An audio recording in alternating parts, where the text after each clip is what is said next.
perché siamo qua? Perché bisogna anche prendersi cura della spiritualità, Marco. Cioè, ti ho portato dal guru più grande di tutta la zona. Cioè, è un guru indiano. Indiano? Sì, si chiama Ramen Hafa Zoi. Ramena Fasoi?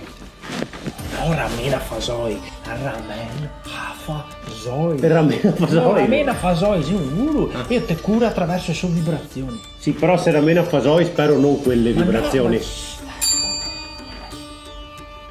Benvenuti al cammino di spiritualità.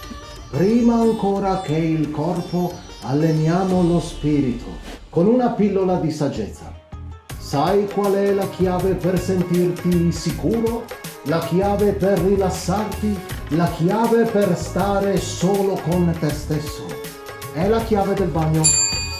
Cercala, ti sarà molto utile. Ma qua sono anche d'accordo comunque. La pianta. Ma ora ricorda, se la prima volta non ci riesci, il paracadutismo non fa per te.